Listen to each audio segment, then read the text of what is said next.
सभी स्टूडेंट एक बार क्लास में आ जाइए। आज हम NTA UGC नेट पेपर 1 का 5वीं क्लास ले रहे हैं। तो अब तक जो है हमने जो पढ़ा उसका एक बार हम रिवीजन कर लेंगे। तो हम यहाँ तक पढ़ चुके थे शिक्षण के चर।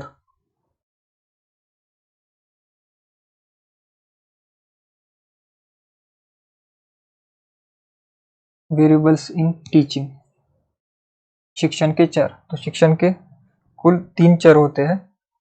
एक होता है शिक्षक, दूसरा होता है विद्यार्थी और तीसरा अंतिम है पाठ्यक्रम। शिक्षक यानी कि टीचर, विद्यार्थी यानी कि स्टूडेंट और पाठ्यक्रम यानी कि सिलेबस। तो शिक्षक जो होता है स्वतंत्र चर होता है, विद्यार्थी परतंत्र यानी कि आश्रित चर है, वो शिक्षक पर आश्रित होता है, और शिक्षक और विद्यार्थी के मध्य एक सेतु का काम करता हुआ हस्तक्षेपी चर होता है पाठ्यक्रम। तो ये आपको हमने पिछली क्लास में इसके बारे में बताया था। ये 3 चर जो है हमारी शिक्षा में होते हैं, क्योंकि ये 3 चरों पर जो प्रश्न पूछे भी जाते हैं। विगत परीक्षाओं में भी इस पर प्रश्न पूछे गए हैं और आने वाली परीक्षाओं में भी इस पर प्रश्न पूछे जा सकते हैं। तो इसीलिए आपको समझना होगा, क्योंकि एक बेसिक कॉन्सेप्ट है कि शिक्षण के 3 चर होते हैं। उसमें पहला चर है शिक्षक, दूसरा है विद्यार्थी और तीसरा है पाठ्यक्रम। तो कौन सा चर किस प्रकार काम करता है, तो ये भी जो हमने पिछली क्लास में देखा था। स्वतंत्र चर का अर्थ क्या होता है? स्वतंत्र चर यानी कि जो चर स्वतंत्र है, उसके पास पूर्ण रूप से फ्रीडम है, वो होता है शिक्षक। किसी कक्षा में जब शिक्षक पढ़ाता है तो उसके पास पूर्ण रूप से स्वतंत्रता होती है कि उसे किस विषय को पढ़ाना है, किस समय तक पढ़ाना है, किन किन बातों को उसे रखना है, और विद्यार्थियों को किस पद्धति से पढ़ाना है, किस पद्धति से वो पढ़ाएगा एक टीचर। ये सब कुछ जो है उसके अधिकारों में आता है। इसी कारण से जो है शिक्षक स्वतंत्र चर कहलाता है, क्योंकि उसके ऊपर दबाव डालने वाली कोई चर नहीं होती, कोई प्रक्रिया नहीं होती, कोई व्यक्ति नहीं होता कक्षा के अंदर। कक्षा के बाहर भले हो, लेकिन कक्षा के अंदर जब शिक्षक प्रवेश करता है तो पूरी कक्षा का स्वामित्व जो है शिक्षक के पास आ जाता है। तो शिक्षक वहां पर स्वतंत्र चर होता है, और स्वतंत्र चर होने के कारण वो आदेश देता है, विद्यार्थियों को पढ़ाता है। तो उसी कारण से जो विद्यार्थी वो परतंत्र चर में आते, क्योंकि जो शिक्षक कहेगा, जिस प्रकार से शिक्षक पढ़ाएगा उसी प्रकार से जो विद्यार्थी पढ़ते हैं। यानी कि शिक्षक एक ड्राइवर की तरह होता है। जैसे आप किसी कार में बैठे हो और ड्राइवर जिस राह पर आपको जिस मंजिल पर ले जाना चाहता है उस मंजिल पर वो लेकर जा सकता है, क्योंकि उसके पास स्टीयरिंग व्हील उसके पास है। तो वो जैसा जैसा स्टीयरिंग व्हील घुमाएगा उस रास्ते से जो भी उस कार में बैठे हुए पैसेंजर है उनको जाना पड़ता है। तो उसी प्रकार से शिक्षक जिस रास्ते पर हमें ले जाना चाहता है उसी रास्ते पर ले जाएगा, जिस पाठ्यक्रम के साथ ले जाना चाहता है उसी पाठ्यक्रम के साथ वो ले जाएगा।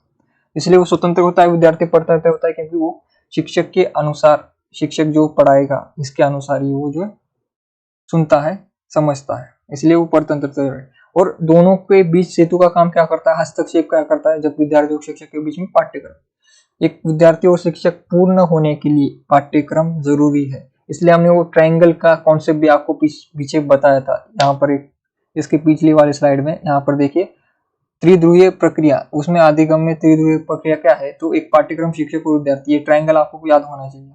इससे जो शिक्षा पूर्ण होती है।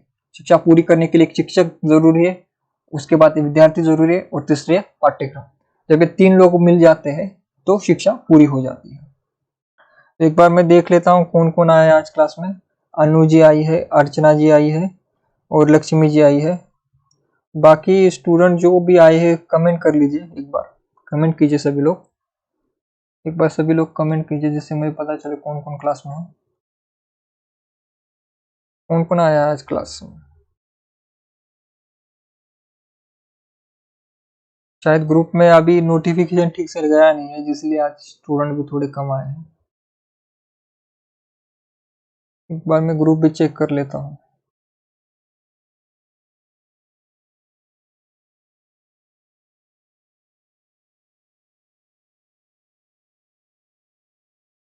हम्म, ठीक है। कौन कौन है एक बार मैसेज कीजिए क्लास में। 6 लोग दिखाई दे रहे हैं मुझे क्लास में। ठीक है, तो हम आज आगे बढ़ते हैं। इतना हमारा हो चुका था। हम स्मिथ की व्याख्या देखेंगे आज। स्मिथ के अनुसार शिक्षण एक प्रक्रिया है जिसके द्वारा अधिगम किया जाता है। यहाँ पर व्याख्या अधूरी आई है।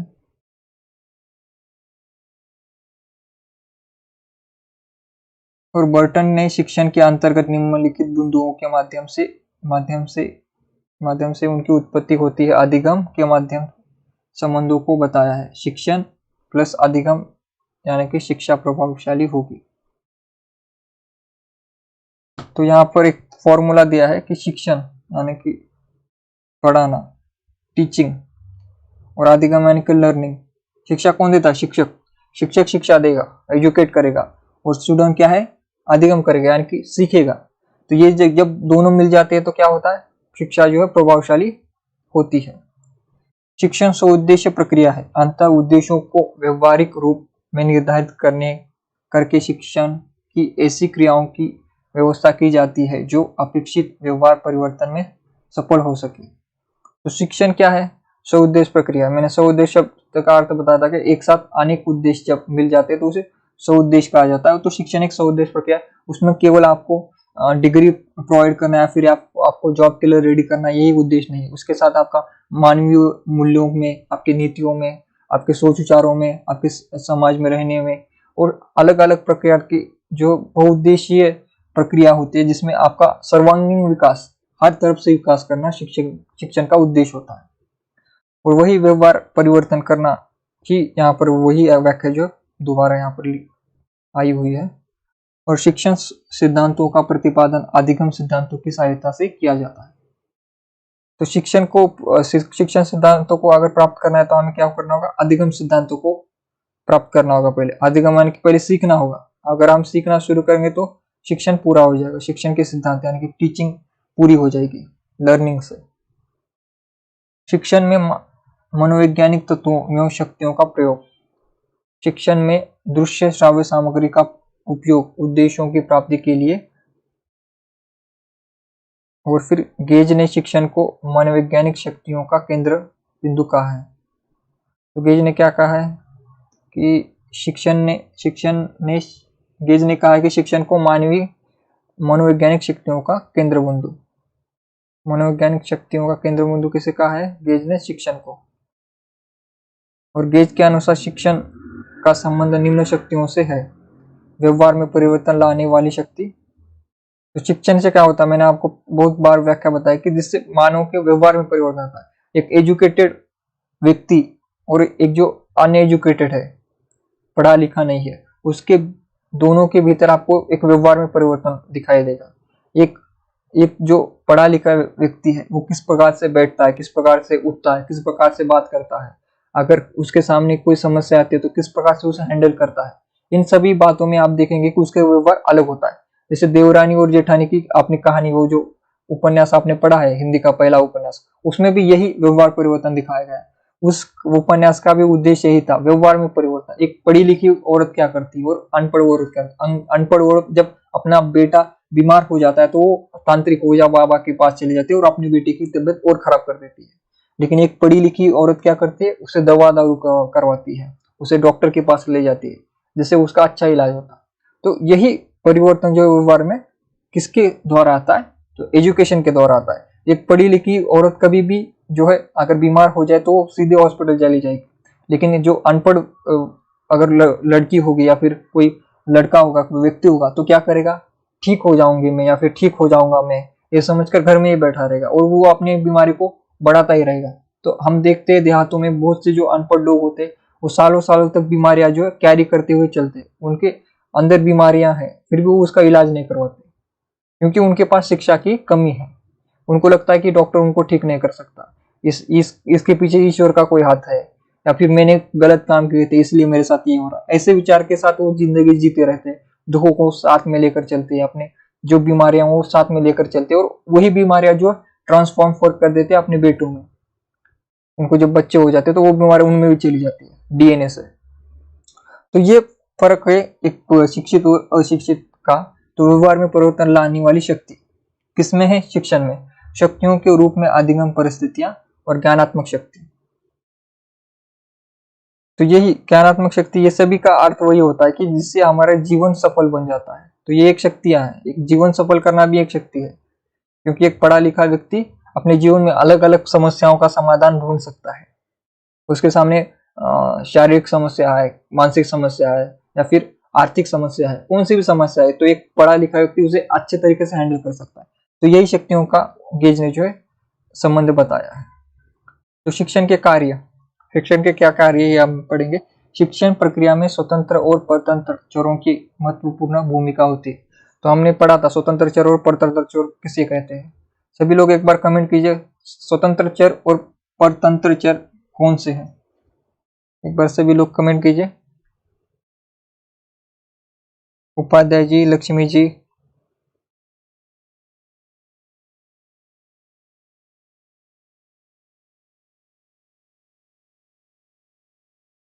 सभी लोग एक बार कमेंट कीजिए। शिक्षण प्रक्रिया में स्वतंत्र चर और परतंत्र चर दोनों की जो है महत्वपूर्ण भूमिका होती है। स्वतंत्र चर क्या है? शिक्षक। और परतंत्र चर क्या है? छात्र। इन चरों के द्वारा निम्नलिखित कार्यों का संचालन किया जाता है। तो पहला क्या है? निदानात्मक कार्य। इस कार्य के अंतर्गत विद्यार्थी की समस्त परिस्थितियों का अवलोकन करके विशिष्ट प्रभावों पर ध्यान दिया जाता है। इसके अंतर्गत विद्यार्थियों के न सीखने के कारकों का पता लगाया जाता है। साथ ही साथ शिक्षक द्वारा विद्यार्थियों की कमजोरियों को दूर किया जाता है। इसके लिए शिक्षक निम्नलिखित कार्य करता है, निर्णय लेता है। तो अभी क्या है? निदानात्मक। निदानात्मक का मैंने आपको अर्थ बताया था कि समस्या की जड़ तक पहुंचना ही निदानात्मक है। निदानात्मक का अर्थ उपचारात्मक नहीं होता। निदान करना उपचार करना नहीं होता। निदान उपचार से पहले की प्रक्रिया है। समस्या क्या आ रही है विद्यार्थी को, वो पढ़ क्यों नहीं पा रहा, उसके कारण को समझना निदानात्मक है, और उस कारण का इलाज करना ही उपचारात्मक पद्धति है। तो ये आपको याद करना है। तो निदानात्मक कार्य करने के लिए वो क्या करता है? विद्यार्थी के पूर्व व्यवहार का निर्धारण करना। ये विद्यार्थी आज जो पढ़ नहीं रहा, इसके पीछे क्या बैकग्राउंड है इसका, क्या है पहले से ही नहीं पढ़ रहा था, इसमें कोई है कि वो पहले से क्लास नहीं आता, उसका क्लास में ध्यान नहीं लगता। तो ये सभी जो पूर्व व्यवहार निर्धारित करता है। फिर शिक्षण कार्य का विश्लेषण करना। फिर अधिगम के संदर्भ में पाठ्यक्रम की विषय वस्तु का विश्लेषण करना। तो मैंने आपको विश्लेषण और संश्लेषण दोनों शब्द बताए थे। विश्लेषण यानी कि किसी एक वस्तु को तोड़ कर उसे पार्ट पार्ट में समझाना, उसे ही विश्लेषण कहते हैं। जैसे मैंने आपको गुलाब का उदाहरण दिया था, गुलाब के फूल का, कि एक गुलाब के फूल के पंखुड़ियों को अलग करते हुए उन अलग एक एक पंखुड़ियों के बारे में विस्तार में चर्चा करना ही विश्लेषण हो गया। और समस्त गुलाब का अगर हम विचार करें तो उसे संश्लेषण कहा जाता है। तो विद्यार्थियों की व्यक्तिक भिन्नता संबंधी सूचना का संकलन करना। फिर शिक्षण संबंधी समस्या का विश्लेषण करना। तो उसके बाद क्या करते हैं? विद्यार्थी की व्यक्तिक भिन्नता, क्योंकि हर जो स्टूडेंट है वो अलग है, हर स्टूडेंट की समस्या अलग है। कोई स्टूडेंट कमजोर है, कोई स्टूडेंट जो है होशियार है, कोई स्टूडेंट ऐसा है कि उसे थोड़ा समझ आता है, थोड़ा समझ नहीं आता। तो ठीक ठाक वाला कोई विद्यार्थी होता है, मीडियम वाला। तो इन सभी की अलग अलग समस्या होती है। तो उन सारी समस्याओं को जो है उसका संकलन करना पड़ता है। तो विद्यार्थियों में व्यक्तिक विभिन्नता संबंधी सूचना का संकलन करना, विद्यार्थी शिक्षण संबंधी समस्या का विश्लेषण करना, तो जो समस्या है उसका विश्लेषण करना, ये सब क्या आता है? निदानात्मक कार्य में। अभी उसके बाद निदान तो हो गया। निदान के बाद क्या है? मतलब निदान का अर्थ क्या है कि हमने समस्या से पहचान ली, समस्या क्या है उसको पकड़ लिया, तो वो निदानात्मक हो गया। तो समस्या पकड़ ली तो हम क्या करें? समस्या पर एक रुक जाए। अब समस्या तो हमें समझ आएगी कि ये समस्या है, तो अब उसका क्या करेंगे? उपचार करेंगे। ठीक है। जैसे आपके घर में जो है लीकेज हो रहा है, ये आपका घर है और आपके घर के यहाँ से पानी गिर रहा है, तो आपने देखा जाकर वहां पर ऊपर कि यहाँ से पानी गिर रहा है, क्योंकि ऊपर से बारिश हो रही है और यहाँ पर जो होल हो चुका है तो इससे पानी गिर रहा है। तो ये बात जो समझना है, इसे निदानात्मक कहते हैं कि समस्या पकड़ लिया आपने कि यहाँ से होल है, इससे ही जो है पानी गिर रहा है घर में, तो ये होगा निदानात्मक। लेकिन आप उपचारात्मक क्या होगा कि वहां पर आप उसे ठीक करवाएंगे, उस पर सीमेंट लगवाएंगे या फिर जो भी प्लास्टर करेंगे, ये होगा उपचारात्मक। तो विद्यार्थी जीवन में भी ऐसा ही होता है, एक शिक्षक उसका पहले निदान करता है फिर उपचार करता है। तो उपचारात्मक कार्य, इसके अंतर्गत विद्यार्थियों की कठिनाइयों का सामूहिक रूप से निवारण किया जाता है। शिक्षक और विद्यार्थी परस्पर निर्णय करके उचित शिक्षण युक्तियों का प्रयोग करते हैं। इसके अंतर्गत शिक्षक दो बातों पर विशेष रूप से ध्यान देते हैं: शिक्षण कौशल को व्यवहार में लाना, पुष्ट पोषण प्रतिनिधियों की समुचित व्यवस्था करना। तो उपचारात्मक क्या है कि उपचारात्मक जब कार्य किया जाता है तो सामूहिक रूप से कार्य किया जाता है। पूरे क्लास में अगर कोई समस्या आ रही हो तो बैठकर उस पर एक निदान किया जाता है कि समस्या क्यों आ रही है। कि विद्यार्थियों, जैसे विद्यार्थियों को मैथ समझ नहीं आ रहा, उनके आंकड़े गिनना, या फिर उसमें कमी है कि बहुत से स्टूडेंट को मैथ नहीं आता, तो जब टीचर को पता चलता है कि हमारे स्टूडेंट मैथ में कमजोर है, तो वो क्या करेंगे कि सबके साथ बैठकर ये उस पर विचार करेंगे। उसमें निदानात्मक में उनको ये पता चला कि स्टूडेंट को आता नहीं मैथ, तो उसका उपचारात्मक क्या करेंगे कि वो फाउंडेशनल कोर्स लॉन्च करेंगे क्लास में, कि वो बेसिक गणित शुरू करेंगे सिखाना, बेसिक मैथ शुरू करेंगे सिखाना, कि मैथ जो बेसिक मैथ है, जोड़ घटा, उससे शुरू करेंगे, जिससे क्या होगा, विद्यार्थियों की जो समस्या है वो खत्म हो जाएगी। तो इसलिए शैक्षणिक कौशल्यों का व्यवहार में लाते हैं। वो शैक्षणिक कौशल्य क्या है, किस प्रकार से पढ़ाना है, उसके कौशल, उसकी स्किल। फिर मूल्यांकन कार्य, आगे क्या मूल्यांकन कार्य, मूल्यांकन कार्य आपको पता है, एग्जाम जब लेते हैं हम, उसका जो परिणाम आता है वही मूल्यांकन होता है। तो मूल्यांकन कैसे किया जाता है, परीक्षा लेकर। तो मूल्यांकन कार्य के अभाव में शिक्षण कार्य अपने उद्देश्य में सफल नहीं होता। अगर मूल्यांकन अगर हम ना करें तो बहुत से, अभी देखिए जैसे 9वीं कक्षा तक गवर्नमेंट ने बताया कि किसी को फेल नहीं करना, तो वहां पर क्या हो रहा है कि मूल्यांकन हो ही नहीं रहा है उनका। तो अचानक जब वो 10वीं में परीक्षा में चले जाते कुछ कमजोर लड़के, तो फेल हो जाते सीधा, क्योंकि 9वीं तक उनको पास फेल का डर ही नहीं था। तो इसके वजह से क्या है, एक तो कमजोरी हो जाती है। लेकिन सरकार का उद्देश्य क्या है कि लोग और ज्यादा से ज्यादा पढ़े, उनमें परीक्षा का डर ना हो, ये सरकार का जो मकसद था। लेकिन उसका इम्पैक्ट क्या पड़ रहा है कि विद्यार्थी पढ़ नहीं रहे, कमजोर जो विद्यार्थी वो दुर्लक्षित होते जा रहे, धीरे धीरे वो क्या है, शिक्षा से अलग होते जा रहे, क्योंकि उनको तो पास किया जाता है, लेकिन जब बोर्ड एग्जाम में वो चले जाते 10वीं में, तो वहां तो कोई उनको पास नहीं कर सकता, तो वहां पर सीधा वो फेल हो जाते। तो मूल्यांकन ना करना, उसका क्या होता है इफेक्ट शिक्षा पर। तो मूल्यांकन के अभाव में शिक्षण कार्य अपने उद्देश्यों में सफल नहीं रहता, सफल नहीं हो पाता। जैसे कि अभी आप नेट के एग्जाम में पास अगर हर कोई हो जाता, तो कौन यहाँ पर आज क्लास में आकर पढ़ता मुझसे, या फिर आप इतना ध्यान क्यों देते, क्योंकि आपको पास होना है। अगर पास फेल का एक कुछ फॉर्मूला होता ही नहीं, तो 90% लोग जो है, मैं गारंटी से कह सकता हूँ कि वो कभी सिलेबस खोलते भी नहीं, या फिर कह सकते उससे भी ज्यादा हो सकते हैं, खोलते ही नहीं। अगर उनको सीधा अगर सर्टिफिकेट दे दो तो वो पढ़ेंगे भी नहीं, क्यों पढ़ना। तो मूल्यांकन से क्या होता है कि शिक्षा में रुचि आती है, उनको पढ़ना जो मजबूरी बन जाती है बहुत से स्टूडेंट के लिए। कोई खुशी से भी पढ़ता है, लेकिन कोई मजबूरी में भी पढ़ता है, क्योंकि उसको पास होना है। अंततः ये शिक्षण का आधार घटक है। यदि शिक्षण कार्य के उद्देश्यों की प्राप्ति नहीं हो पाई, तो शिक्षक का उपचार दोष रहित नहीं हो पाता। तो दोष रहित नहीं हो पाता शिक्षक का उपचार। अगर मूल्यांकन ही नहीं किया, पूरी क्लास पढ़ा दी, सब कुछ करा दिया, लेकिन लास्ट में अगर परीक्षा ही नहीं ली, तो सब कुछ विफल है, किसी काम का नहीं है। और जो दोष है वो भी पता नहीं चल पाते, कौन से दोष कि विद्यार्थी पढ़ रहे या नहीं, उसका मूल्यांकन कैसे करेंगे। मूल्यांकन पद्धति से, मूल्यांकन कार्य से कोई किसी को कितना समय आया कैसे पता करते हैं, प्रश्न पूछकर, परीक्षा लेकर उनकी। तो सब कुछ अंत में मूल्यांकन पर आधारित है। मूल्यांकन आखिरी स्टेज है, सबसे महत्वपूर्ण। बिना मूल्यांकन के कुछ नहीं हो सकता। शिक्षा में मूल्यांकन का महत्व बहुत बड़ा है। ठीक है, निधि जी आ चुकी है, अनुष्का जी। ठीक है, अध्येता की विशेषता। अध्येता यानी कि लर्नर, यानी कि छात्र। अध्येता कौन होता है, छात्र होता है।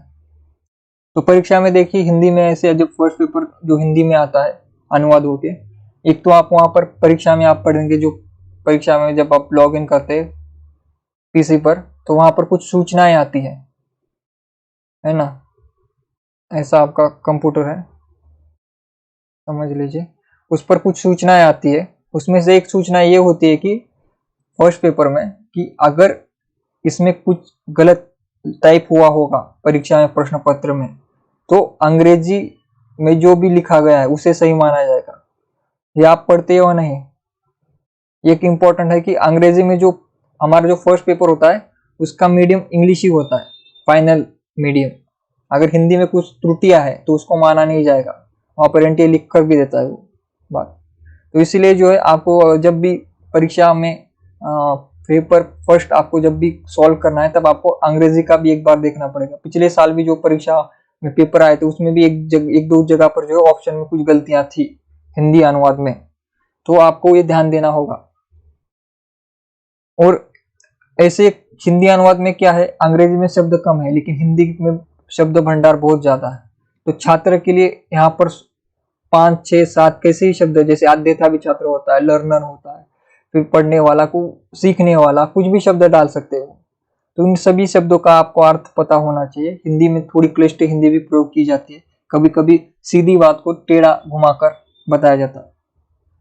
तो यहाँ पर आद्यता का अर्थ वही है, छात्र, स्टूडेंट, विद्यार्थी। तो अलग अलग नामों से जो है परीक्षा में प्रश्न आ सकते हैं, लेकिन आपको अपना दिमाग जो है शांत रखना है और उसके अर्थ को समझना है। चाहे वो आद्यता पूछे, छात्र पूछे, विद्यार्थी पूछे, स्टूडेंट पूछे, कि कुछ भी ये इससे मिलते जुलते कोई भी शब्द पूछे, उसका अर्थ एक ही है, छात्र की विशेषताएं। ठीक है। आद्यता का अर्थ, आद्यता का सामान्य अर्थ होता है अध्ययन करने वाला। अध्ययन करने वाला तो दुनिया में बहुत सारे लोग होते हैं अध्ययन करने वाले, लेकिन यहाँ पर हमारी परीक्षा की दृष्टि से आद्यता यहाँ पर छात्र ही है।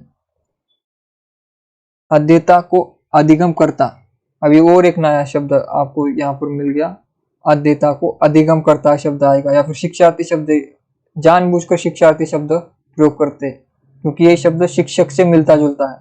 तो विद्यार्थी, शिक्षक और शिक्षार्थी के बीच में भेदभाव करना, जहाँ परीक्षा में गड़बड़ी कर देता है, शिक्षार्थी को शिक्षक पढ़ लेता है कभी कभी, या फिर शिक्षार्थी का अर्थ नहीं समझ पाता, तो जानबूझकर ऐसे शब्द दिए जाते हैं। लेकिन शिक्षार्थी का अर्थ छात्र होता है, दिखने में आपको शिक्षक जैसा दिखेगा लेकिन है नहीं, ये शिक्षार्थी और शिक्षक में अंतर होता है, यही विद्यार्थी भी है। तो जानबूझकर ऐसे शब्द प्रयोग होते फर्स्ट पेपर में हिंदी में, तो आपको उसका ध्यान भी देना है। तो आद्यता का आपने अर्थ समझ लिया, अधिगम करता, शिक्षार्थी, विद्यार्थी, स्टूडेंट, छात्र, ये सभी एक ही है, एक ही के अर्थ है। शिक्षण के केंद्र बिंदु में आद्यता एक महत्वपूर्ण भूमिका निर्वाह करता है। तो शिक्षण के केंद्र बिंदु में कौन महत्वपूर्ण भूमिका निर्वाह करता है? स्टूडेंट, विद्यार्थी, शिक्षार्थी। क्यों? क्योंकि बिना विद्यार्थी के शिक्षण संभव ही नहीं है, क्योंकि हमको सिखाना तो विद्यार्थियों को होता है। अगर विद्यार्थी नहीं तो शिक्षक क्या पढ़ाएगा, किसे पढ़ाएगा, बेंच को नहीं ना। तो केंद्र बिंदु में कौन है? शिक्षार्थी केंद्र बिंदु में, छात्र केंद्र बिंदु में। अध्येता शिक्षा ग्रहण करने की शुरुआती समस्या में अपरिपक्व अवस्था में होता है, लेकिन जैसे ही वह सामाजिक व सांस्कृतिक गुणों के माध्यम से चारित्रिक सद्गुणों को आत्मसात करता है तो वह परिपक्वता की श्रेणी में आ जाता है। तो शुरुआत में क्या होता है? अध्येता अपरिपक्व होता है, कच्चा होता है, कच्चा गढ़ा होता है, लेकिन फिर बाद में वो पक्का हो जाता है, पूरा हो जाता है, परिपक्व हो जाता है। विद्यालयीय वातावरण अध्येता के मानस पटल पर सकारात्मक प्रभाव डालता है। तो विद्यालयीय वातावरण अच्छा, और वो विद्यालय का वातावरण अच्छा भी होना चाहिए। बहुत से राज्यों में जो शिक्षा व्यवस्था बहुत खराब है, उनकी हालत बहुत खराब है, वहां पर टीचर्स नहीं आते, स्टूडेंट के लिए बैठने के लिए जगह नहीं है। तो अच्छे विद्यालय के वातावरण भी अच्छा होता है। तो विद्यालय के वातावरण देखिए, जैसे कि हमारा जो एक गुण होता है, इंसान का एक गुण है कि वो कॉपी करता है जल्दी। कोई अगर पढ़ता हुआ दिखाई दे तो वो भी पढ़ना शुरू करता है। अगर कोई नए कपड़े पहन के आए अलग अलग फैशन के, तो दूसरे को भी मन करता है कि मैं उस प्रकार के फैशन करूं। इसलिए जो हम जो पिक्चर्स में देखते हैं उसका जल्दी जल्दी जो है आपको दिखता है कि सोसाइटी में उसका प्रभाव। तो नए जो बालक होते हैं 11 12 के, तो अब जो हीरो की तरह कपड़े पहनना, उनकी तरह बाल रखना, ये सब कुछ कॉपी करना वो सीख जाती है। तो ये सभी विद्यालय के वातावरण में भी ऐसे वही कार्य करता है कि विद्यालय का वातावरण अगर अच्छा हो, सब पढ़ने वाले हो, तो जो न पढ़ने वाला विद्यार्थी भी हो तो वो सबकी देखा देखी में पढ़ना शुरू कर देता है। तो इसीलिए बहुत से स्टूडेंट जो होते लाइब्रेरी जाते, इसलिए जाते कि सभी को देखकर वो पढ़ ले, तो उससे उनका फायदा भी हो जाता है। लेकिन कुछ स्टूडेंट जाकर भी वहां पर भी पढ़ाई नहीं करते, सो जाते हैं। तो अंत में जो आपके ऊपर ही होता है, जिसका प्रभाव हमें सभी शिक्षक व साथी सहपाठियों के साथ अध्येता के मिलनसार व्यवहार में दिखाई देता है। तो वातावरण का प्रभाव किस पर पड़ता है? सभी पर पड़ता है। वातावरण का प्रभाव शिक्षक पर भी पड़ता है।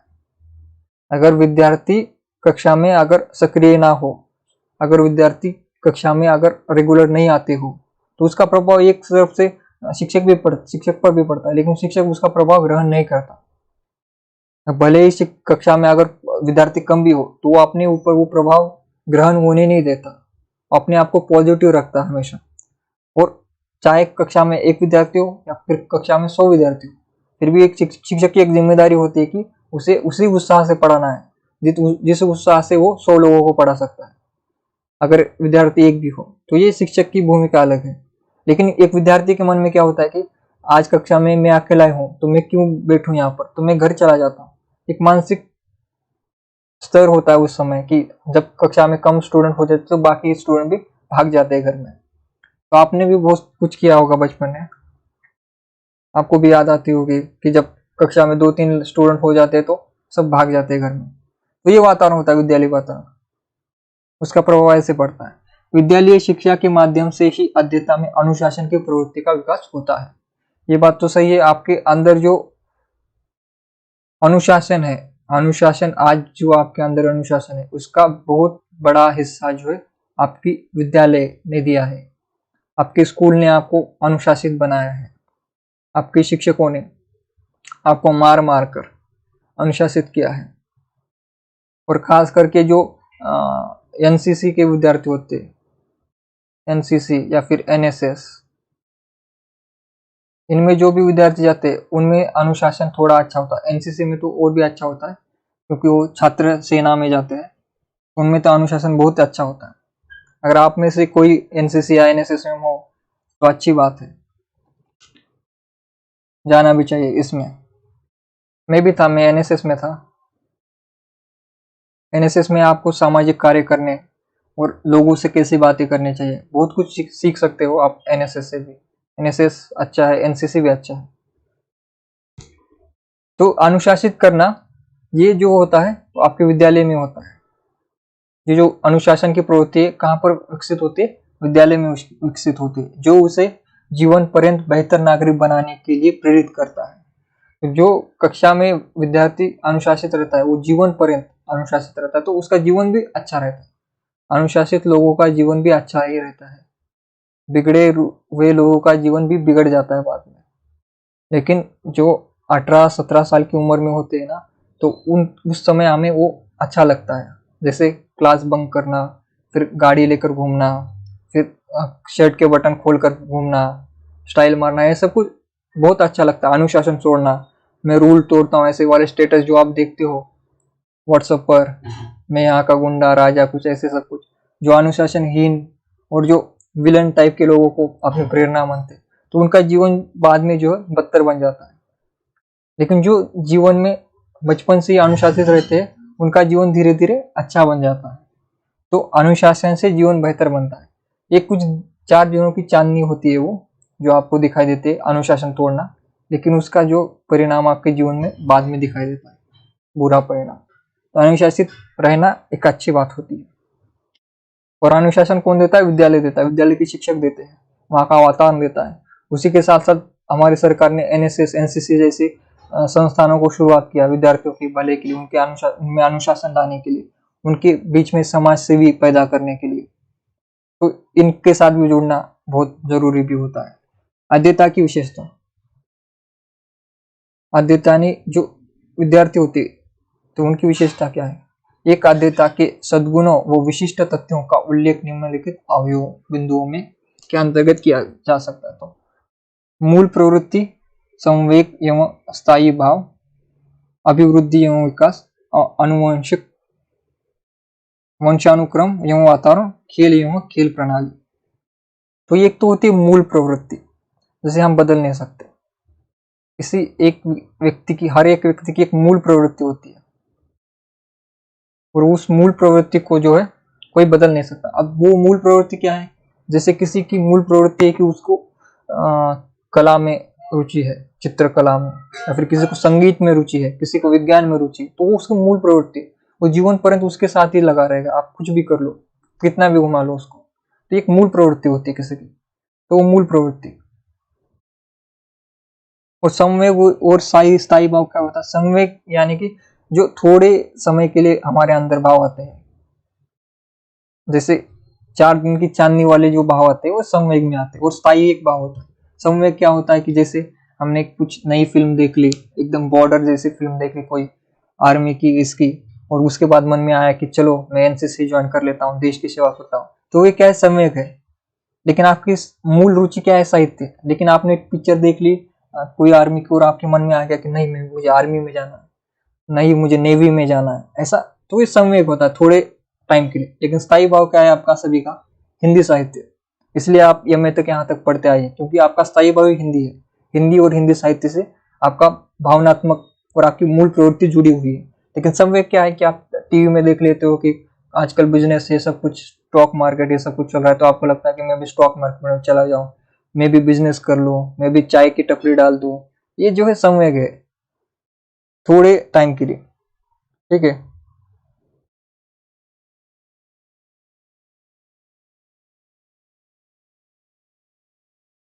सब लोग यहाँ पर ध्यान दें क्लास में, ठीक है।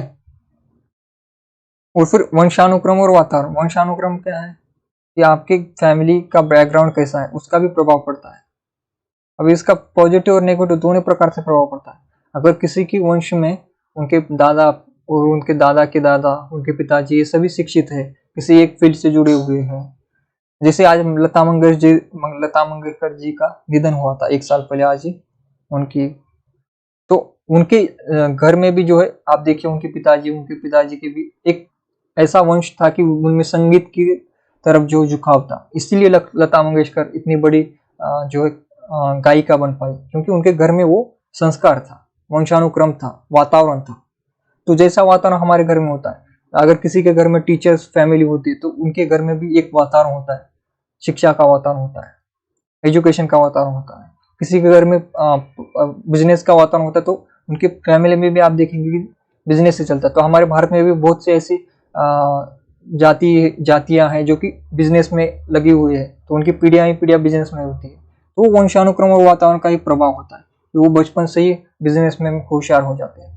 फिर अभिवृत्ति और विकास।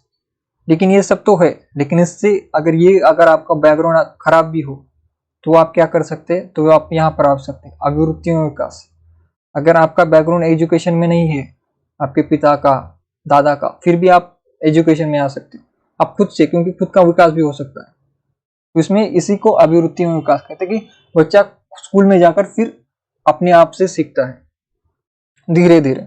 जैसे उदाहरण के लिए मेरा बैकग्राउंड तो हिंदी साहित्य से नहीं था, हमारे यहाँ पर कोई हिंदी साहित्य से नहीं है, इवन हमारी मातृभाषा भी हिंदी नहीं है, लेकिन फिर भी मैं हिंदी में आ गया। क्यों? अभिवृत्ति में विकास। यहाँ तक कि मेरे 5वीं तक मेरी हिंदी सब्जेक्ट भी नहीं था, मुझे 6ठी से हिंदी सब्जेक्ट का है मेरा, तो 5वीं तक मैंने हिंदी पढ़ा भी नहीं था। तो ये क्या है, धीरे धीरे अभिवृत्ति हुई, विकास हुआ, रुचि हुई। तो जो आपके बैकग्राउंड नहीं, उस बैकग्राउंड में भी आप जा सकते हो, उस स्किल में भी आप जा सकते हो, अगर आपके अंदर रुचि हो। उसके बाद खेल एवं प्रणाली। तो ये क्या है? खेल से क्या होता है? आद्यता के, एक तो शारीरिक विकास होता है, दूसरा मानसिक विकास भी होता है। मानसिक विकास कैसे होता है? एक बार आप खेल कर आ जाओ तो आप में एनर्जी आती है, उस एनर्जी को आप जो नॉलेज गेन करने में, पढ़ाई में भी लगा सकते हो। खेल का उपयोग से केवल खेलने के लिए नहीं, उसका उपयोग आपकी परीक्षा में भी आता है। मतलब अगर आप अच्छे से खेलते हो तो आप तंदुरुस्त रहते हो। तंदुरुस्त रहने से क्या होता है? आप परीक्षा में जब जाओगे तो एक स्वस्थ शरीर लेकर जाओगे। अगर बीमार शरीर लेकर जाओगे तो आपका जो पढ़ा हुआ है वो भी आप भूल जाओगे। तो ये भी जो है इम्पोर्टेंट है।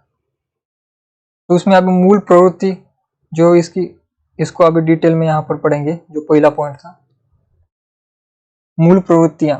प्रत्येक व्यक्ति में कुछ व्यवहार ऐसे होते हैं जो जन्मजात होते हैं। मूल प्रवृत्ति क्या है? जन्मजात। मूल प्रवृत्ति जो हम छोड़ नहीं सकते, हमारे जन्मजात होती है और ये मृत्यु तक हमारे साथ चली रहती है। लेकिन उसमें थोड़ा सा हम उसे थोड़ा सा घुमा सकते हैं, हम उसे थोड़ा सा उसमें बदलाव भी ला सकते हैं। अगर मूल प्रवृत्ति अगर हमारी बुरी हो या फिर अच्छी भी हो तो उसमें थोड़ा बदलाव भी आ सकता है, लेकिन वो साथ में रहेगी। प्रत्येक व्यक्ति में कुछ व्यवहार ऐसे होते हैं जो जन्मजात होते हैं, जिन्हें सीखना नहीं पड़ता, जो प्रेरक शक्तियों के माध्यम से प्राणी मात्र के व्यवहार को परिचालित करते हैं। इन्हें मूल प्रवृत्तियां कहते हैं। उदाहरण के लिए, भय लगने पर भागना, भूख लगने पर भोजन खोजना।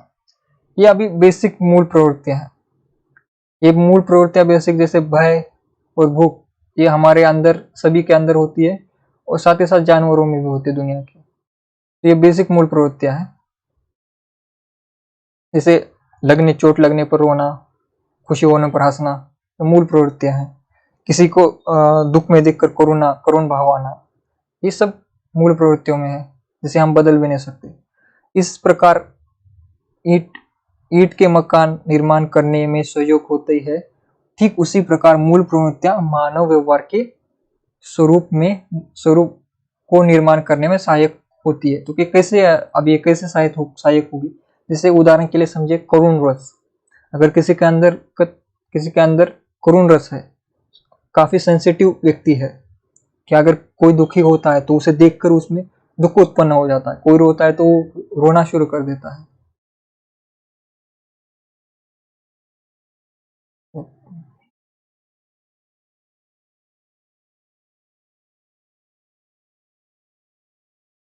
तो ये जो है प्रवृत्ति,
हेलो।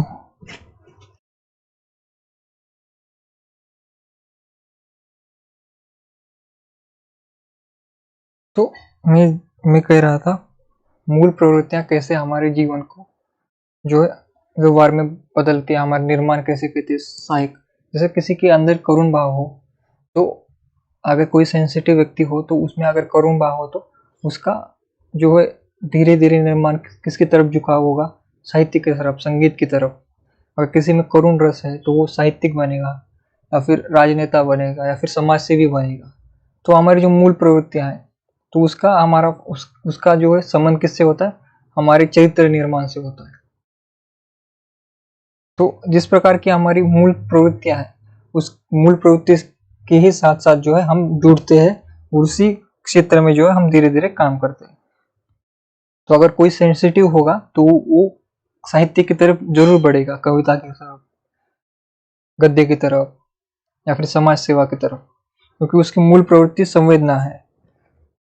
क्योंकि वो संवेदनशील व्यक्ति है तो वो उस प्रकार से विचार करेगा, उस प्रकार की किताबों को पढ़ेगा, उस प्रकार का क्षेत्र चुनेगा और उसमें ही जो है अपने आप को विकसित करेगा। तो ये समझ गए आप किस प्रकार से मूल प्रवृत्तियां हम पर जो है व्यवहार में, हमारे व्यवहार को निर्माण करने में सहायक होती है। तो विलियम मेडुगल की हम एक व्याख्या देख लेते हैं। मूल प्रवृत्तियां प्रत्यक्ष या अप्रत्यक्ष रूप से मानव क्रियाओं के प्रमुख चालक है। यदि मूल प्रवृत्तियों तथा उनके संबंधित शक्तिशाली संवेगों को हटा दिया जाए तो प्राणी किसी भी प्रकार का कार्य नहीं कर सकता। तो विलियम क्या कहते हैं कि मूल प्रवृत्तियों के बिना हम कुछ नहीं कर सकते। अगर मूल प्रवृत्तियों को अगर हम हटा दें तो हम जीवन में कुछ नहीं कर सकते। जैसे यहाँ पर जो साहित्यिक विद्यार्थी है, जो भी आप सभी हो, तो आपको एक मूल प्रवृत्ति, ये भी मूल प्रवृत्ति कि आप संवेदनशील हो। आप सभी, अगर आपके अंदर की वो संवेदना अगर हम निकाल दे तो आप कुछ मतलब आप साहित्य में कुछ कर नहीं पाओगे या फिर आप जीवन में भी कुछ कर नहीं पाओगे। क्योंकि मूल, आपका मूल क्या है, आपकी मूल प्रवृत्ति क्या है, आप संवेदनशील हो, आप दूसरों का दर्द समझते हो। आप साहित्य में जब आप प्रेमचंद का हुरी पात्र पढ़ते हो तो आपके आंखों में आंसू आते हैं, या फिर आप कालिदास को पढ़ते हो, या फिर आप मल्लिका का जीवन पढ़ते हो, तो वो पढ़कर जब आपके आंखों में आंसू आते हैं तो ये क्या है, क्योंकि आप सेंसिटिव हो। उसी सेंसिटिव भावना के कारण, उसी उसी जो करुणा के कारण ही आप हिंदी साहित्य में आए, उसी के कारण आप इस क्षेत्र में आ चुके, उसी के कारण आपके जीवन का चरित्र निर्माण हो रहा है। उसे पढ़कर आपके अंदर एक भावना उत्पन्न होती है कि किसानों के साथ आपको एक आदरपूर्वक व्यवहार जो रखना चाहिए, किसानों को भी वो हक मिलना चाहिए। वो जो आपके मन में आता है किसके बाद, जब आप हुरी का चरित्र पढ़ते हो, जब आपकी आंखों से आंसू आते हैं। तो ये जो आपकी मूल प्रवृत्तियां हैं, इसके साथ जो है आपका जीवन चलता है। अगर उसको अगर निकाल दे तो आप बिना आत्मा का शरीर बन जाएंगे। जी, इसमें कोई डाउट है आपको मूल प्रवृत्तियों में? किसी को समझ नहीं आ रहा मूल प्रवृत्ति क्या है, कैसे हमारे जीवन में कारगर होती है या फिर कैसे काम करती है?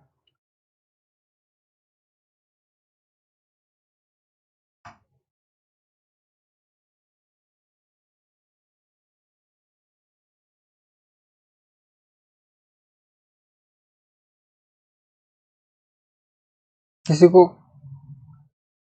किसी को समझ आ रहा है मूल प्रवृत्ति?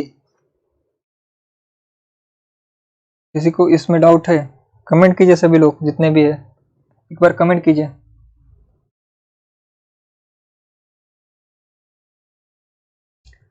अर्चना जी, यहाँ पर मूल प्रवृत्तियां पढ़ाई जा रही है जो कि आद्यता की विशेषताएं हैं। आद्यता की विशेषताओं में से प्रथम विशेषता मूल प्रवृत्ति।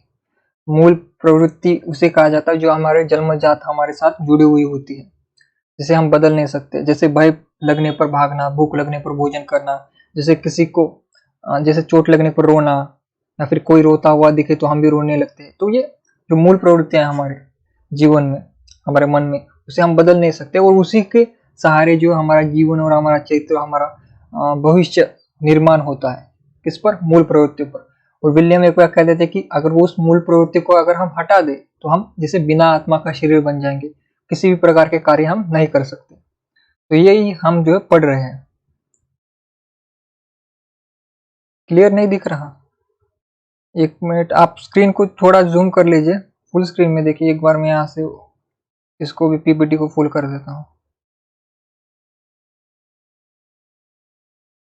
एक मिनट रुकिए।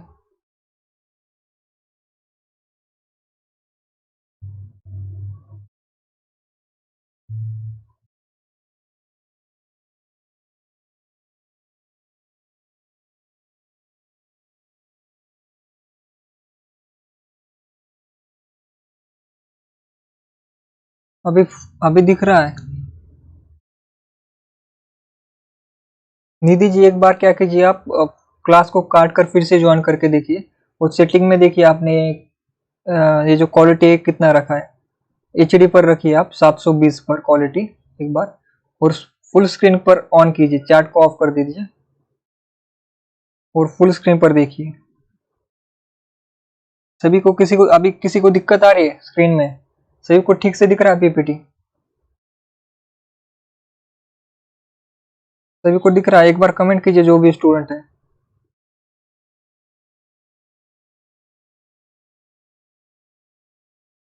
ठीक है, मूल प्रवृत्तियां तो हमने पढ़ी। वह उसी प्रकार गतिहीन और निश्चल हो जाएगा जिस प्रकार एक अच्छी घड़ी जिसकी मुख्य कमानी हटा दी गई हो या स्टीम इंजन जिसकी आग बुझा दी गई हो। ठीक है, यहाँ की विलियम की व्याख्या यहाँ से जो है वहाँ मूल प्रवृत्ति की यहाँ से शुरू होती है। मूल प्रवृत्तियां प्रत्यक्ष या अप्रत्यक्ष रूप से मानवीय कार्यों के प्रमुख चालक है। तो मूल प्रवृत्तियां क्या है? हमारी जो मूल प्रवृत्तियां हैं वो हमारे जीवन में जो भी घटित होता है उसमें अप्रत्यक्ष या प्रत्यक्ष रूप से सहयोग करती है। उसके वो रीजन होता है कि हमारी जो मूल प्रवृत्ति है उसी की तरफ हम बढ़ते हैं। जैसे मैंने आपको उदाहरण दिया कि जैसे आप में जो भी साहित्य में आए हुए विद्यार्थी, आप में एक कॉमन बात होगी कि आप सेंसिटिव हो सभी, आप में करुण रस की भावना है कि आप दूसरों का दुख देखकर भी रोने लग जाते हो। इसी कारण से जो है आप साहित्य की तरफ आपका रुझान हुआ। अगर जिनके अंदर करुण भाव नहीं होता वो साहित्य की तरफ नहीं, वो विज्ञान की तरफ बढ़ेंगे। या फिर उनके सामने अगर किसी इंसान की लाश भी दिखाई दी जाए, कोई मर रहा हो, तो उनको कोई फर्क नहीं पड़ेगा। तो ये जो सेंसिटिव नहीं होते तो वो उस प्रकार के व्यक्ति जो है साहित्य में नहीं आते। तो जो आपकी मूल प्रवृत्ति है उसकी उसी के साथ जो आपका क्षेत्र निर्धारित हो जाता है। तो उसके लिए मैंने एक उदाहरण दिया था। तो अभी एक बार विलियम की पूरी व्याख्या पढ़ लेते हैं। मूल प्रवृत्तियां प्रत्यक्ष या अप्रत्यक्ष रूप से मानव क्रियाओं के प्रमुख चालक है। यदि मूल प्रवृत्तियों तथा उनसे संबंधित शक्तिशाली संवेगों को हटा दिया जाए तो प्राणी किसी भी प्रकार का कार्य नहीं कर सकता। वह उसी प्रकार गतिहीन और निश्चल हो जाएगा जिस प्रकार एक अच्छी घड़ी जिसकी मुख्य कमानी हटा दी गई हो या स्टीम इंजन जिसकी आग बुझा दी गई हो। जैसे स्टीम इंजन जिसका शोध कहाँ हुआ था? इंग्लैंड में हुआ था। स्टीम इंजन क्या होता है? उसमें आग लगाई जाती है, उसमें कोयला डाला जाता है और फिर आग लगाई जाती है, उससे वो स्टीम से चलता है। वो उस प्रकार के इंजन, उसमें अगर उसमें आग ना लगाए तो यहाँ पर आग जो क्या करते हैं, फ्यूल का काम करती है उसमें।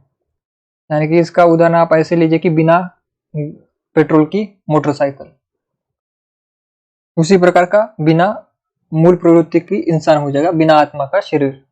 इसको अच्छे से समझने के लिए इन दो उदाहरण को छोड़कर आप ये उदाहरण लीजिए कि बिना आत्मा का शरीर होना, मूल प्रवृत्तियां निकाल देना, यानी कि बिना आत्मा का शरीर हो जाना। अब ये वैलेंटाइन जो है, पता नहीं इस सरने में वैलेंटाइन भी आ रहा है। मूल प्रवृत्ति वो जन्मजात प्रवृत्ति है जो निश्चित तरीके से क्रिया करके किसी जैविकीय प्रयोजन को पूरा करती है। और मूल प्रवृत्तियों की विशेषताएं क्या है? मूल प्रवृत्तियां सभी प्राणियों में एक समान पाई जाती है। मूल प्रवृत्तियों के साथ एक संवेग अवश्य जुड़ा होता है। मूल प्रवृत्तियां कभी नष्ट नहीं होती, ये आदत से भिन्न होती है, ये उद्देश्य पूर्ण होती है। तो आदत नहीं है ये, मूल प्रवृत्तियां आदत नहीं होती। जैसे शराब पीना, सिगरेट पीना, वो आदतें होगी। लेकिन मूल प्रवृत्ति क्या है? जैसे कि भूतों से डर लगना। किसी को भूत से डर लगता है तो आजीवन डर ही लगता रहता है। किसी को ऊंचाई से डर लगता है कि ऊंचाई पर देखने जाए, नीचे देखे तो वो डर लगता है, उसे आदत नहीं कहते। डर लगना आदत नहीं होती, वो क्या है? प्रवृत्ति होती है। आदतें क्या है? जैसे कि बुरी आदतें होती है, जैसे शराब पीना या फिर सिगरेट पीना या फिर ड्रग्स लेना, ये सब बुरी आदत। अच्छी आदतें क्या है? पढ़ना, लिखना, अच्छी आदतें। आदतें और प्रवृत्ति, इन दोनों में भिन्नता है, ये भी आपको समझना है। और ये क्या है? ये उद्देश्य पूर्ण होती है, क्योंकि इस जो प्रवृत्तियां हैं हमारी, उसी की तरफ हमारा झुकाव होता है, उसी में हम करियर बनाते हैं, इसलिए उससे एक उद्देश्य भी निर्माण हो जाता है। और मूल प्रवृत्तियां सभी प्राणियों में एक समान पाई जाती है। सभी प्राणियों में यानी कि केवल इंसानों में नहीं, तो जानवरों में भी, पक्षियों में भी जो ये प्रवृत्तियां जो पाई जाती है। और मूल प्रवृत्तियों के साथ एक संवेग होता है। एक तो प्रवृत्ति होगी, उसके साथ संवेग होना।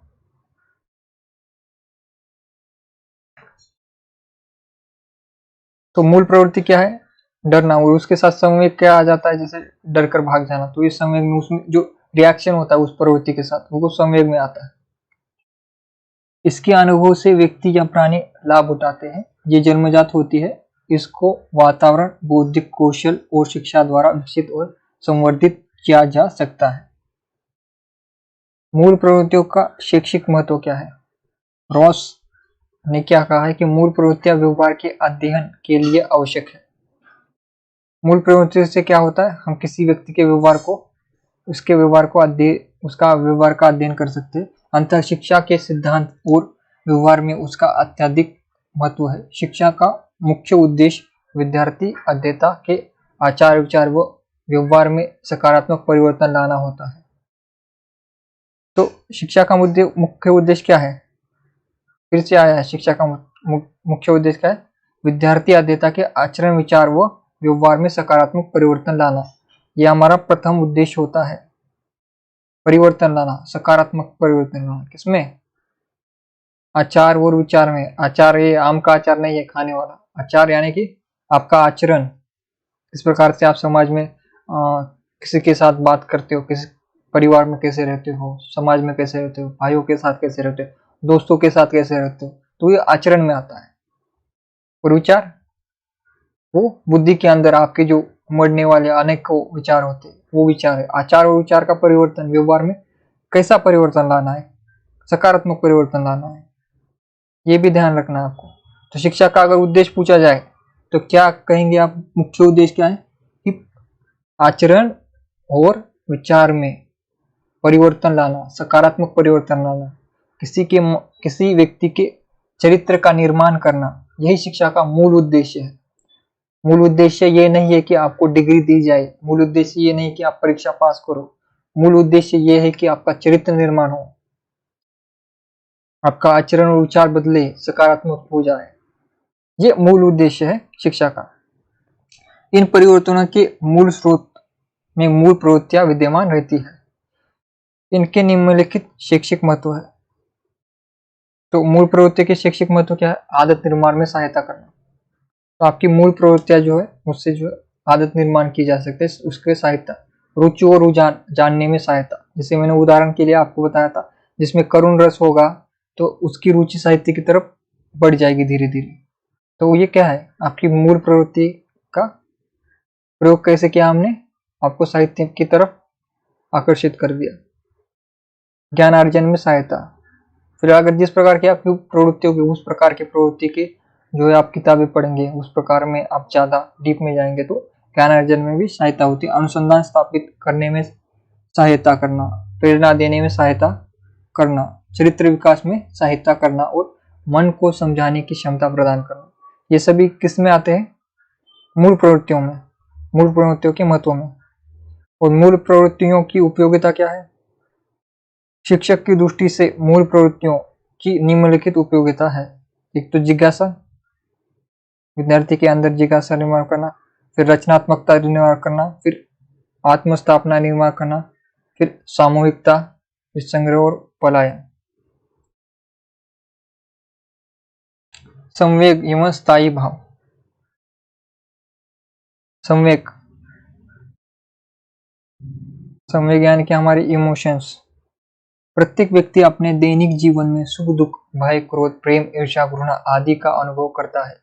इन अनुभवों से मन में जो भाव उत्पन्न होते हैं उनसे मानव शरीर और मानसिक परिवर्तन होते हैं। इन भावों को मनोवैज्ञानिक भाषा में संवेग स्थायी नहीं होते, संवेग थोड़े समय के लिए आते हैं। जैसे आपको किसी पर गुस्सा आ गया तो आपने गुस्से में कुछ कर दिया एक्शन, उसका सर फोड़ दिया, तो ये सब संवेग में आता है। मानव की सामाजिक व व्यक्तित्व विकास में संवेगों का योगदान होता है। संवेग निम्नलिखित 2 प्रकार के होते हैं। तो संवेग के कितने प्रकार है? 2 प्रकार है। सुखद संवेग और दूसरा है दुखद। सुखद में क्या है? स्नेह, हर्ष, प्रेम जैसे भावना मन में उत्पन्न होना। जैसे आपकी क्लास में कोई एकदम हैंडसम सा लड़का आ गया तो आप उसके प्रति आपको स्नेह जगेगा, आपके मन में हर्ष उमड़ेगा, फिर उसके प्रति प्रेम भी जगेगा, तो ये संवेग आ गया। दुखद संवेग क्या है? भय, घृणा, क्रोध, निराशा। जैसे जैसे आपने दिया हुआ असाइनमेंट पूरा नहीं किया तो भय लगेगा टीचर से, फिर टीचर आपको मारेगा, फिर आपको उनसे घृणा हो जाएगी, फिर क्रोध भी आएगा, क्यों मुझे मारा सबके सामने, फिर निराशा होगी। तो ऐसे जो संवेग है दुखद संवेग में आते हैं। रॉस की व्याख्या है, संवेग चेतना की वह अवस्था है जिसमें भावात्मक तत्व की प्रधानता होती है। वुडवर्थ ने संवेग व्यक्ति की उत्तेजित दशा है। मैकडूगल संवेग मूल प्रवृत्ति का केंद्रीय, अपरिवर्तनशील तथा आवश्यक पहलू है। तो संवेग किसमें सहायता करता है? मूल प्रवृत्तियों में। तो संवेग मूल प्रवृत्तियों का केंद्रीय, अपरिवर्तनशील तथा आवश्यक पहलू है। तो संवेग और स्थायी भाव का एक दूसरे से जो है जुड़ा होता है, एक दूसरे के पूरक होते हैं। तो आपका जैसा स्वभाव होगा, जैसे आपका स्थायी भाव होगा, उसके अनुरूप जो आपके मन के अंदर संवेग निर्माण होंगे। जैसे आपका स्थायी भावी प्रेम है तो आप हर किसी को प्रेम, हर्ष और उल्लास के साथ मिलेंगे। और अगर आप कुछ कैसे होते हैं जो कि डरपोक टाइप के होते हैं, हर जगह पर डरते रहते, तो उनमें भय, क्रोध, ऐसी भावनाएं जो धीरे धीरे आ जाती है, जो बाहर नहीं निकलना चाहते। तो इस प्रकार से संवेग की विशेषताएं, संवेग की व्यापकता, विकास के सभी स्तरों में तथा सभी जीवित प्राणियों में संवेग होता है। तो संवेग में सभी जीवित प्राणी जो जीवित है उसमें संवेग होगा। शारीरिक परिवर्तन, संवेगात्मक अनुभव के दौरान प्राणियों में अनेक शारीरिक परिवर्तन होते हैं, जैसे आंतरिक शारीरिक परिवर्तन और दूसरा है बाह्य शारीरिक परिवर्तन। विचार प्रक्रिया का लोप होना, संवेग आने पर हम उचित अनुचित पर विचार नहीं कर पाते। तो संवेग से क्या है? अगर संवेग आ गया, जैसे संवेग का एक है कि प्रेम, आपको किसी पर प्रेम आ गया तो क्या उचित क्या अनुचित, फिर हम फिर कविताएं पढ़ना शुरू कर देते हैं और फिर वो डायलॉग मारते हैं क्या कि इश्क और प्यार में क्या, जंग और इश्क में सब कुछ जायज है, उस टाइप से। तो ये क्या होता है? हमारे विचार प्रक्रिया का लोप हो जाता है। लोप यानी कि गायब हो जाती है, खत्म हो जाती है, दिमाग बंद पड़ जाता है। इससे जब संवेग हमारे ऊपर हावी हो जाता है, संवेग को हम पर हावी नहीं होने देना चाहिए। जिससे क्या होता है? विचार प्रक्रिया का लोप हो जाता है। तो दिनकर जैसे कहते हैं, जब नाश मनुष्य पर छाता है पहले भी एक मर जाता है। तो उनमें तब उसमें सुयोधन पर कौन सा संवेग आ गया था? क्रोध का, घृणा का, भय का। उसमें भय था कि कोई वो मर ना जाए, घृणा थी पांडवों के प्रति, क्रोध था उनके प्रति। तो उससे क्या हो गया? उसकी बुद्धि पूरी भ्रष्ट हो गई और अंत में उसकी मृत्यु भी हो गई। तो जब संवेग हम पर हावी हो जाते हैं तो हमारा विचार प्रक्रिया लोप हो जाती है, वो गायब हो जाती है, नष्ट हो जाती है, खत्म हो जाती है। जैसे जैसे 12-13 साल के लड़का लड़की को जब प्यार हो जाता है, 12-13 के, तब उनको लगता है कि यही दुनिया है, वो लड़की ही पूरी दुनिया है और उसके अलावा दुनिया में कुछ है ही नहीं। अगर उसे थोड़ी सी खरोच भी आती है तो उनको लगता है कि मैं इस विश्व को जला दूं, सबको खत्म कर दूं, ये दुनिया किसी काम की नहीं है। अगर वो छोड़कर चले जाते हो तो ऐसा लगता है कि जीवन क्या है, ये जीवन क्या है, ये दुनिया क्या है, ये दोस्त मित्र क्या है, माता पिता कुछ नहीं है, वो लड़की नहीं तो कुछ भी नहीं, मेरा शहर पूरा खाली हो गया, ऐसी कविता लिखते हैं ना। तो ये कौन सा है? ये भी संवेग है, प्रेम वाला संवेग है। तो इससे क्या होता है? जब प्रेम आपके ऊपर हावी हो जाता है तो आपका दिमाग पूरा बंद हो जाता है। आप ये नहीं सोचते आप क्या कर रहे हो, आपके लिए दुनिया पूरी एक लड़की बन जाती है या फिर एक लड़का, एक वही लड़का जो है आपका पूरा जो है जीवन बन जाता है। अगर वो नहीं तो कुछ नहीं। और फिर क्रोध, किसी से क्रोध होता है, किसी के प्रति घृणा होती है या किसी के प्रति भय होता है। जब भय होता है, जैसे एक आपने पंचतंत्र की एक कहानी सुनी होगी, एक खरगोश होता है, उसके खरगोश के ऊपर एक पत्ता गिर जाता है ऐसा, तो उसे लगता है कि पूरा जो है आसमान गिर गया उसके ऊपर या फिर बादल गिर गए, तो वो भय के कारण भागता चला जाता है। ये भी नहीं देखता कि उसके पीठ पर क्या है, एक पत्ता है, लेकिन वो वैसे ही भागता है। और ये उस भय में भागता है, उसी के साथ जो आसपास के जो भी छोटे बाकी प्राणी होते हैं उनको भी यही बताता है कि जो है आसमान नीचे गिर गया है, बादल सारे गिर गए हैं मेरे ऊपर, चलो भागो। तो वो बाकी भी विचार कुछ नहीं करते, सोचते कुछ नहीं, उसके साथ भागने लगते। आपने भी कहानी पढ़ी होगी, मैंने ये कहानी मराठी में पढ़ी थी हमारे पंचतंत्र में, यहाँ पर आपके यहाँ भी होगी हिंदी में शायद ये। तो इस प्रकार से जो होता है वो भय है। भय के कारण वो जो खरगोश था ये भी नहीं सोचता ये आसमान कैसे गिर सकता है, या फिर एक बार वो चेक भी कर लेता कि गिरा है या नहीं। तो ये सब भय, घृणा या फिर क्रोध या फिर प्रेम, ये जब संवेग हमारे अंदर आ जाते हैं तो हम कुछ भी नहीं देखते, हमारा पूरा दिमाग बंद हो जाता है। तो इसी को यहाँ पर पॉइंट किया गया कि विचार प्रक्रिया का लोप होना, संवेग आने पर हम उचित अनुचित पर विचार नहीं कर पाते। मूल प्रवृत्तियों से संबंध, संवेगों की उत्पत्ति मूल प्रवृत्तियों से होती है। तो हमारे जो संवेग है उनका संबंध सीधा मूल प्रवृत्तियों से होता है।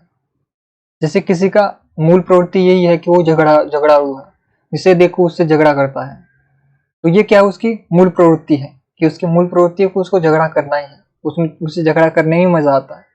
तो उसके साथ वो संवेग जुड़ जाते हैं, कौन से वाले, ये दुखद वाले, कौन से, घृणा के, क्रोध के, और फिर वो दूसरों को मारता है या फिर खुद को मार लेता है। तो ऐसी मूल प्रवृत्तियां, अगर नेगेटिव मूल प्रवृत्तियां हो तो उसके संवेग भी नेगेटिव होंगे, अगर पॉजिटिव संवेग हो गए तो उसकी प्रक्रिया भी पॉजिटिव होगी।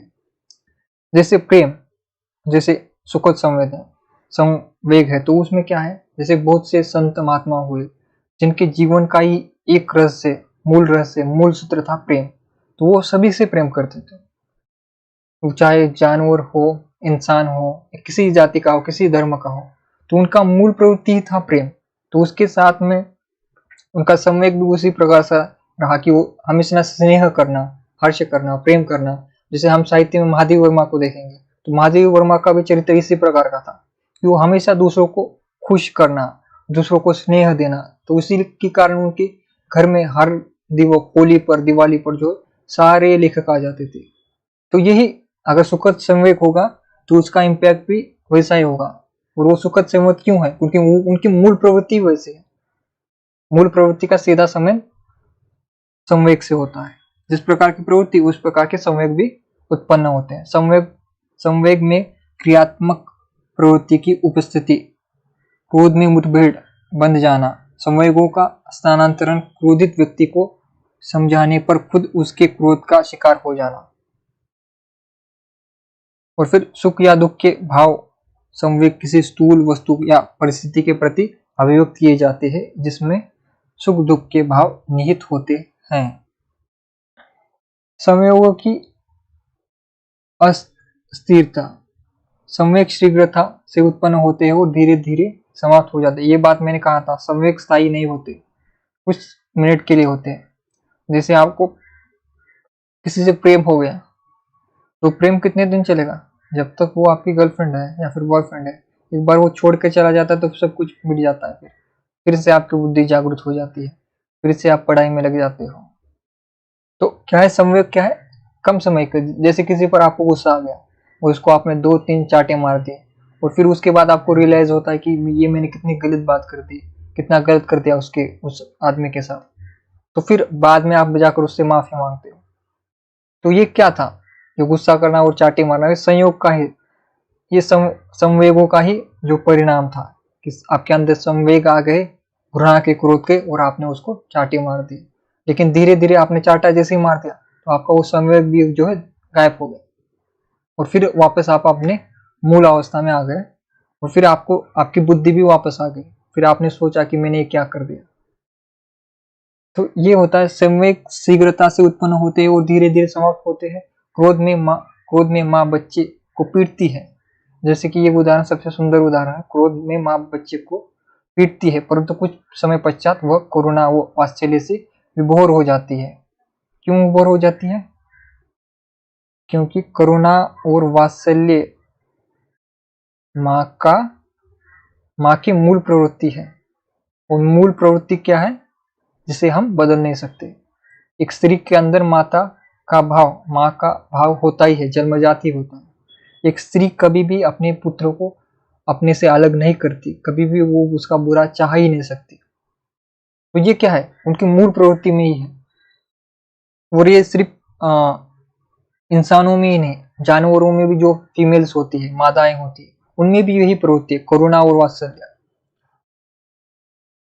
तो ये प्रवृत्ति उनकी क्या है, स्थायी है, इसको हम बदल नहीं सकते। लेकिन संवेग अस्थायी होता है, तो वो जल्दी से आता है और जल्दी से चला भी जाता है। और इसके बाद हम व्यक्तिकता, इसको देखेंगे। भिखारी को देखकर एक व्यक्ति में दया का भाव उत्पन्न होता है, तो दूसरे व्यक्ति को घृणा, क्रोध और गुनाह आता है। तो व्यक्तिकता, व्यक्तिकता क्या है कि हर एक व्यक्ति अलग होता है, हर एक व्यक्ति का विचार अलग होता है। अगर किसी को, भिखारी को देखकर किसी में करुण भाव आ जाता है, और किसी को लगता है कि ये भीख क्यों मांग रहा है, इसके पास हाथ पैर सब कुछ है, इसको काम करना चाहिए, तो किसी को क्रोध आता है, किसी को घृणा आती है, छी कितना गंदा है, इसने पता नहीं कितने दिनों से नहाया नहीं होगा।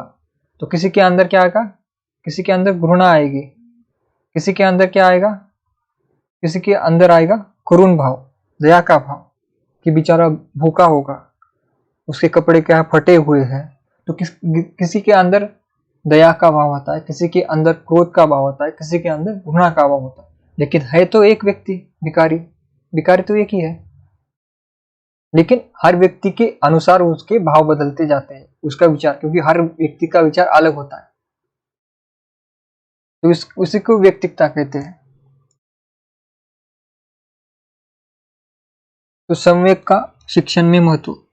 अधिगम की प्रक्रियाओं का संबंध सीधे संवेगों से होता है। शिक्षण कार्य सफल माना जाता है यदि विद्यार्थियों का बौद्धिक विकास संवेगात्मक रूप से विचलित हुए बगैर हो। शिक्षक द्वारा विद्यार्थियों में संवेगों के प्रशिक्षण के अंतर्गत ज्ञानात्मक, भावात्मक और क्रियात्मक पहलुओं को सम्मिलित किया जाना चाहिए। एक तो है संवेग से हम जो है अधिगम में एक तो सहायता मिलती है, लेकिन संवेग से जो है कभी कभी अधिगम में सहायताएं भी नहीं मिलती, विद्यार्थियों का मन भटक भी जाता है। तो ये एक शिक्षक का काम होता है कि उन संवेगों को सारे को कंट्रोल करे कक्षा के अंदर, और विद्यार्थियों को वही प्रस्तुत करे जो पाठ्यक्रम के अनुसार उनके लिए उपयोगी हो, उसी रास्ते पर ले जाए। वरना जैसे मैंने होरी की कहानी बताई और कुछ लोग होरी के दुख दर्द में चले गए और उनका ध्यान वहीं पर चला गया, किसान आत्महत्या कर रहा है, देखो महाराष्ट्र के विदर्भ में कितनी आत्महत्या हो रही है, तो कोई स्टूडेंट उधर ही चला गया संवेग में, और वो वहीं पर ख्याली पुलाव जो पका रहा है। तो ये कक्षा में नहीं होना चाहिए। तो विद्यार्थियों को एक तो संवेग से हमने क्या उसको अध्ययन से तो जोड़ा, लेकिन ऐसा भी नहीं जोड़ना है कि वो उसी में गायब हो जाए। तो ये भी एक शिक्षक का कार्य होता है कि वो उसे कंट्रोल करे, कुछ समय कौन सा संवेग दे, किस समय कौन सी बात करे, जिससे वो इमोशनली अटैच तो हो जाए उस विषय से, लेकिन इतना भी अटैच ना हो जाए कि उसमें घुस जाए। तो ऐसा है कि उसे समझाने के लिए, उसे प्रोत्साहित करने के लिए संवेगों का प्रयोग करना, कब कौन सा करना है वो शिक्षक के हाथ में होता है, और एक अच्छा शिक्षक उस प्रकार से उसे प्रयोग भी करता है। तो संयुक्त राष्ट्र शैक्षिक, वैज्ञानिक और सांस्कृतिक संगठन यूनेस्को की रिपोर्ट 1955 के अनुसार learning in the strict education sense will not proceed satisfactory if the child's life is disturb. तो अगर एक किसी छात्र की या फिर बच्चे की अगर उसकी लाइफ अगर डिस्टर्ब है, तो ये जो एजुकेशन है, सेंसिटिव एजुकेशन, वो किसी काम का नहीं होगा। इसके बाद का है स्थायी भाव। स्थायी भाव हमने पढ़ाया। स्थायी भाव क्या होता है, जो कभी नहीं बदलता। जैसे मैंने आपको पिछली पीपीटी में बताया था, जैसे माँ का स्थायी भाव क्या है, करुणा और वात्सल्य। करुणा और वात्सल्य क्या है, एक माँ का स्थायी भाव है जो कि कभी बदलेगा नहीं। लेकिन उसके अंदर संवेग क्या है, क्रोध क्या है, बच्चे के प्रति क्रोध, ये संवेग है। संवेग क्या होता है, शीघ्र आता है और शीघ्र चला जाता है। लेकिन स्थायी भाव क्या होता है, स्थायी भाव हमेशा के लिए रहता है। वो हमारे जीवन में जन्म से लेकर अंत तक रहते हैं, तो वो स्थायी भाव होते हैं। जैसे स्थायी भाव हमारे रसों में भी होते हैं, तो वो स्थायी भाव और यहाँ का स्थायी भाव थोड़ा अलग है। ये स्थायी भाव ऐसे है जो कि हमारे जीवन में होते हैं। स्थायी भाव एक अर्जित संस्कार है। अर्जित यानी कि जिसे हम कमाते हैं जीवन में आकर, उसे कहते हैं अर्जित संस्कार है। अर्जित संस्कार धीरे धीरे व्यवस्थित होकर स्थायी भाव का रूप धारण कर लेता है। फलस्वरूप आचरण व व्यवहार नियंत्रण होने लगते हैं। उदाहरण, माता और अपने बच्चों के प्रति वात्सल्य, करुणा, दया, आनंद आदि संवेगों का अनुभव करती है। तो माता अपने बच्चों के प्रति क्या करती है? वात्सल्य, करुणा, दया, आनंद, इन संवेगों का अनुभव करती है एक माता। एक पिता भी करता है ये। इसी के कारण माता में बच्चों के प्रति प्रेम का स्थायी भाव उत्पन्न हो जाता है। तो मैंने पहले भी आपको उदाहरण बताया, यहाँ पर लिखा हुआ भी है कि माता के अंदर क्या होता है? बच्चों के लिए स्थायी भाव होता है प्रेम, जो कि बदल नहीं सकता।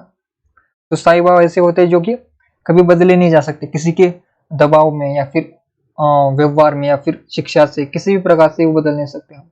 एक माता का व्यवहार, हम जो प्रेम है एक बच्चे के लिए, हम दुनिया की कौन सी बातें बता दे उसे, लेकिन वो बदल नहीं सकते हम। तो वही स्थायी भाव है जिसे बदला नहीं जा सकता। रॉस का एक कथन है यहाँ पर, स्थायी भाव मानसिक ढांचे में अर्जित संस्कारों का एक संगठन है। शेड का क्या है? स्थायी भाव संवेगात्मक प्रवृत्तियों की वह संगठित व्यवस्था है जो किसी वस्तु के चारों ओर केंद्रित हो जाती है। स्थायी भाव के प्रकार: मूर्त स्थायी भाव, दूसरे है अमूर्त स्थायी भाव। मूर्त यानी कि जो दिखाई देता है, अमूर्त यानी कि जो दिखाई नहीं देता। नैतिक स्थायी भाव, साधारण स्थायी भाव और जटिल स्थायी भाव। मूर्त स्थायी भाव कैसे होते हैं? जो दिखाई देते हैं। जैसे दिखाई देने का अर्थ ऐसा नहीं है कि ये जो भाव होते हैं वो तो सारे अमूर्त ही होते हैं, लेकिन यहाँ पर मूर्त का अर्थ क्या है? मूर्त स्थायी भाव, जैसे माँ का वात्सल्य जो कि आपको दिखाई देता है। कोई माँ अपने बच्चों को प्रेम करती है तो आपको दिखाई देता है, तो ये मूर्त है। लेकिन अमूर्त स्थायी भाव क्या है? अमूर्त स्थायी भाव का मैं आपको अच्छा उदाहरण देता हूँ जिससे आपको समझ आएगा। जैसे आपकी क्रश होती है, उसके प्रति आपके मन में बहुत प्रेम है, लेकिन वो प्रेम आप उसको जाहिर नहीं करते, ना ही आप किसी समाज को जाहिर करते, ना उसे करते ना किसी और को, तो अंदर ही अंदर दबा रहता है। तो ये अमूर्त स्थायी भाव में आती है, जिसे जो हम देख नहीं सकते किसी को, लेकिन माता का वात्सल्य हम देखते हैं, माता का प्रेम देखते हैं। लेकिन ऐसे अमूर्त स्थायी भाव होते हैं जिसे देखा नहीं जाता, जिसे दबाया जाता है।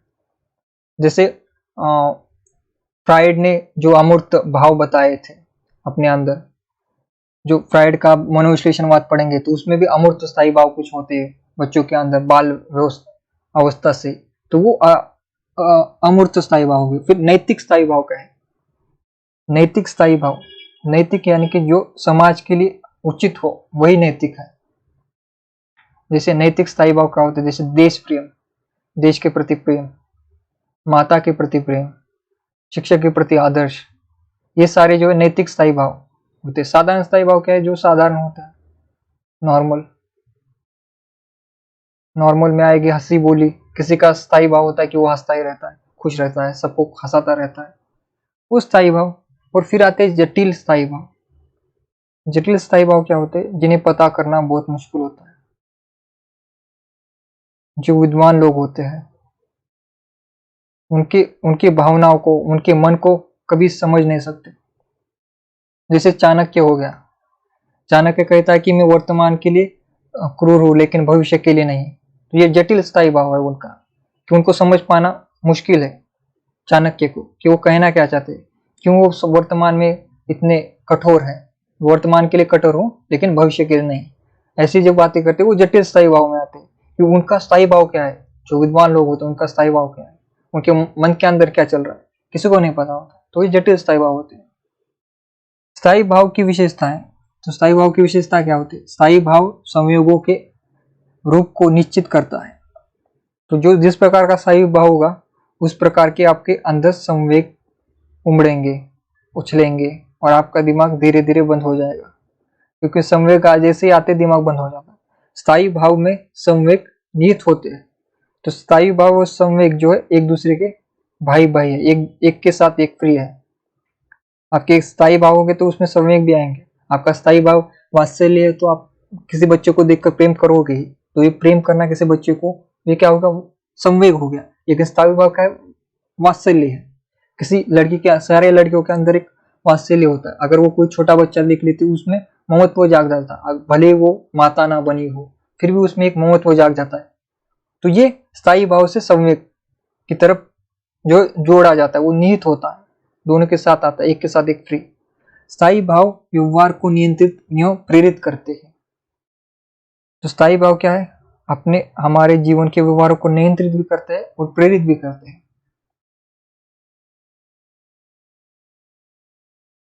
जैसे किसी के अंदर स्थायी भाव है, अच्छाई के स्थायी भाव है, प्रेम के स्थायी भाव है, तो वो दुनिया को प्रेम देगा। दुनिया को प्रेम देना यानी कि जैसे महात्मा गांधी या फिर तिलक हो गए, या फिर रविन्द्रनाथ टैगोर हो गए, गौतम बुद्ध हो गए, या फिर ऐसे हजारों नाम ले सकते हैं हम। ऐसे लोग जिनके स्थायी भाव में प्रेम थे, करुणा थी, तो उन्होंने विश्व को क्या किया, खुद को प्रेरित किया, विश्व को प्रेरित किया। उनके उनके तो व्यवहार बदले ही जीवन के, लेकिन उन्होंने दुनिया के भी व्यवहार बदल दिए प्रेम से। जैसे वो एक गौतम बुद्ध की कहानी है।